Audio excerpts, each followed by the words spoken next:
Good morning students. Beta, today I will teach you chapter number 1 in your literature book, Monkey Trouble. Okay beta. So let's start the chapter. Whenever we think of an animal or a bird, जब भी हम किसी animal और bird के बारे में सोचते हैं, a particular quality comes to our mind.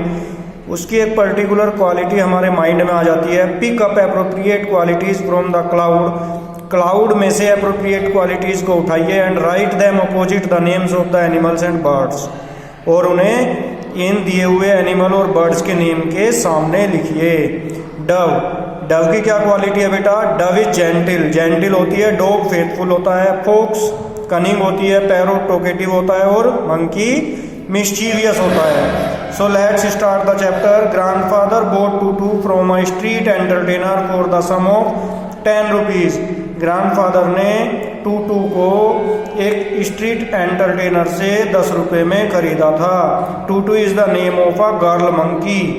The man had 3 monkeys. उस मैन के पास 3 monkeys थे. Toto was the smallest.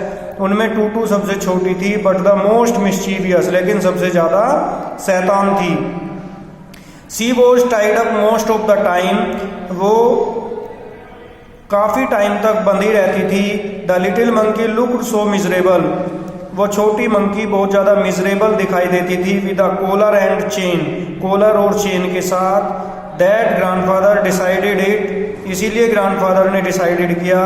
It would be much happier, कि ये उसके लिए ज़्यादा खुश करने वाला होगा. In our home. कहाँ पर वो ज़्यादा खुश रहेगी? ग्रैंडफादर के होम में. Grandfather had a weakness. Grandfather की एक वीकनेस थी for keeping unusual pets. Unusual pets को रखना. It was the habit that I at the age of 8 or 9. It was the habit that I at the age of 8 or 9 used to अनक्रेज. और right narrator की जो as थी वो 8 or 9 years थी. वो भी इसी तरह की हैबिट के लिए उसको भी उसके ग्रैंडफादर के द्वारा एनकरेज किया जाता था.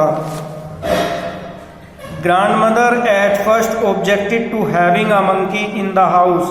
पहले ग्रैंडमदर ने ऑब्जेक्ट किया एक मंकी को हाउस में रखने के लिए. You have enough pets as it is. उन्होंने कहा, क्या कहा? कि आपके पास बहुत सारे पेट्स हैं. सी सैड रेफरिंग टू ग्रैंडफादर्स गोट. किसको रेफर करते हुए कहा? ग्रैंडफादर की गोट को, वाइट माइस को और स्मॉल टोरटोइज को. But I don't have any. लेकिन नैरेटर ने कहा कि मेरे पास एक भी नहीं है. You are wicked enough for 2 monkeys. Grandmother ने कहा कि आप अकेले ही 2 मंकी जितने क्या हो? दुष्ट हो. 1 boy in the house is all I can take. वो कह रही है घर में एक ही लड़का जो कि बहुत ज्यादा शरारत करता हो वो पर्याप्त है. ओ but Tutu isn't a boy. तभी नैरेटर ने कहा कि लेकिन टूटू जो है वो बॉय नहीं है.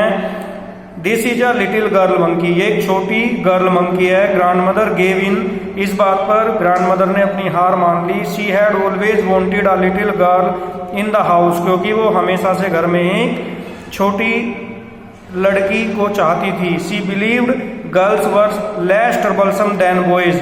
वो ये बिलीव करती थी कि गर्ल्स बॉयज की अपेक्षा कम शोर मचाती हैं. Toto was to prove her wrong. लेकिन टूटू ने उनको गलत सिद्ध कर दिया. She was a pretty little monkey. वो बहुत ही सुंदर और छोटी मंकी थी.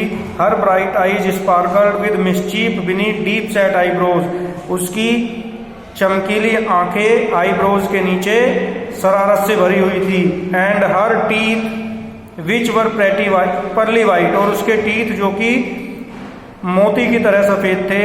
वर open revealed in a green. वो कभी कभी दिखते थे जब वो क्या करती थी? ग्रीन करती थी. ग्रीन मीन्स जैसे मंकी करता है ना मुंह बंद करके, केवल टीथ दिखाता है, इस तरह से जब वो करती थी. That frightened the wits out of aunt Ruby.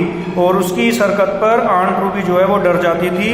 Who nerves had already suffered from the presence of grandfathers pet Python. जो कि पहले ही ग्रैंडफादर के पेट पाइथन को देखकर भी काफी डर जाती थी. In the house at Lucknow में. But this was Dehra. लेकिन ये देरा था my grandparents house. Narrator के ग्रैंड पेरेंट्स का हाउस था. And aunts and uncle had to put up with our pets. और आंट और अंकल को पेट्स के साथ यहाँ पर रहना पड़ता था। बेटा आज इतना ही कराएंगे। Thank you and have a nice day.